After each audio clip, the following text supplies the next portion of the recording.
ইতিহাস গড়েছে তারা হচ্ছে কেপ ভার্দে। তাদের কথা তো অবশ্যই বলতে হবে, দুর্দান্ত।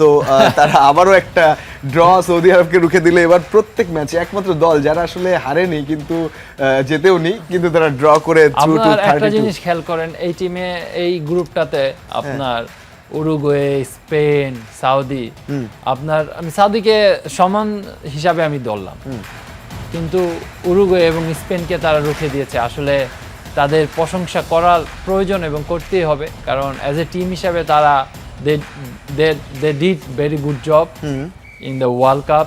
ফর দ্য ফার্স্ট টাইম তারা অংশগ্রহণ করে।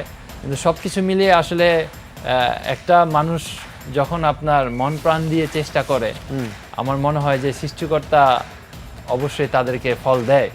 সেটাই আমার মনে হয় এই টিমটা আসলে তাদের যদি বলেন যে ইমোশন বলেন, তাদের পারফরমেন্স বলেন, তাদের ভালোবাসা দেখেন দেশের, আসলে এটাই আমার মনে হয় একটা সাকসেস। সাপোর্টাররাও সেই গুটি কয়েক সমর্থক কিন্তু এত তারা সাপোর্ট করছে এই দলটাকে, এবং পরিসংখ্যানও বলছে তারা বেশ ডমিনেট করেছে। গোল হলেও তাদের পক্ষে হতে পারতো, তবে ওই যে তারা ডিফেন্সিভ মাইন্ডসেট, এবং তারা জানে যে তারা যদি ড্র করে সেক্ষেত্রে তারা, এবং আর্জেন্টিনার মতো দলকে তারা পেয়েছে, হয়তো এখানেও একটা চমক অপেক্ষা করছে।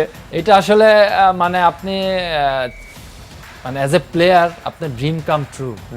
প্রথমত আপনি রাউন্ড অফ 32-তে অংশগ্রহণ করেছেন, তার সাথে আপনার এগেইনস্ট টিম হলো আর্জেন্টিনা, যেই টিমে ওয়ার্ল্ডের one of the best player Lionel Messi, তার এগেইনস্টে আপনি খেলবেন, তার এগেইনস্টে আপনি গোলকিপার হিসেবে থাকবেন। তো এটা তাদের জন্য একটা বিগ অ্যাচিভমেন্ট। মানে ফুটবল ইতিহাসে তাদের নামটা অন্তত সিলড হয়ে যাবে আর্জেন্টিনার সঙ্গে যখন তারা 32 খেলবে। এবং তাদের রেকর্ডটাও আমরা যদি দেখি, কেপ ভার্দে তারা এই যে ঘটনাটা ঘটিয়েছে, তাদের তো সেলিব্রেশন নিয়ে কথা নেই আলাদা, তবে Cape Verde have just become the first side in the 21st century to go winless in the group stage at the World Cup and still finish second in their group.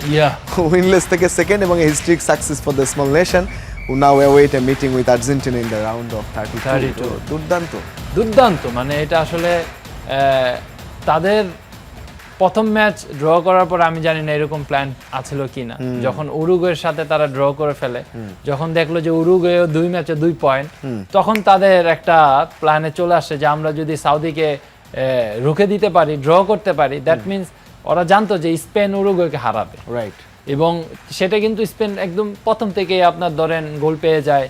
হয়তোবা এটা কিন্তু একটা আপনার সাইকোলজি ব্যাপার, আপনি যখন জানবেন, এটা কিন্তু ইনফরমেশন তাদের অবশ্যই ছিল যে ওইখানে স্পেন জিততেছে, আমরা এই জায়গায় গোল দিয়েছে, ড্র। তাদের ক্যালকুলেশন তারা যে করেছে এটা বোঝা যাচ্ছে। এটা আসলে কিন্তু এই যুগে কিন্তু এটা দরকার, রাইট, দরকার এবং নরমাল থিং। তো যেমন অনেকে আবেগ দিয়ে হয়তো এক্সপেক্ট করেছিল আচ্ছা হল্যান্ড আর এমবাপ্পে খেলবে, কিন্তু তারা কিন্তু তাদের ক্যালকুলেশনটা ঠিকই করেছে যে উই নিড রেস্ট। ইয়েস, তো এই যে ব্যাপারটা, এটা কিন্তু তারা জানতো এবং ইনফরমেশনটা কিন্তু দিচ্ছিল আমার মনে হয়, আই হোপ সো।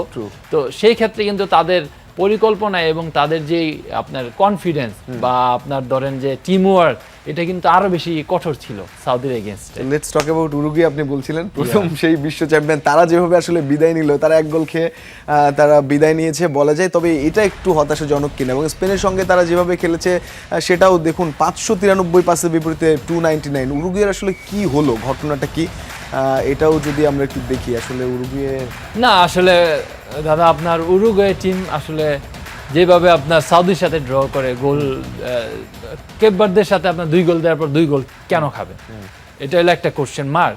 তো সেই ক্ষেত্রে আমি বলবো একটা টিম যারা কিনা 2টা ওয়ার্ল্ড কাপ জিতেছেন শুরু থেকে, তাদের একটা মানে অরাই থাকবে ডিফারেন্ট। আপনার সেভাবে আসতে হবে ওয়ার্ল্ড কাপে। এবং এরকম না যে তাদের কোনো প্লেয়ার নাই, তাদের কিন্তু অনেক সুপারস্টার প্লেয়ার আছে সেই টিমে। তাদের ডিফেন্সিভ বল, মিডফিল্ড বলেন, অ্যাটাকিং বলেন, সবাই ভালো, কিন্তু তাদের এই অবস্থা কেন? নিশ্চয়ই আমার কাছে মনে হয় যে কোনো না কোনো প্রবলেম আছে তাদের। কোচকে নিয়েও প্রশ্ন উঠছে। এই কোচ আর্জেন্টিনার কোচ ছিল, তারা সম্ভবত এখন ঘটনা হয়েছে, আমি একটু আভাস পেয়েছি তাদের ড্রেসিং রুমে মন মালিন্য হয়েছে। তারা আসলে অ্যাজ এ টিম হিসাবে মনে হয় খেলতে পারছিল না, বা কারো এগেইনস্টে বা কারো দ্বিমত ছিল। আসলে এইসব যদি এই স্টেজে হয়, আপনি রেজাল্ট কখনোই পাবেন না।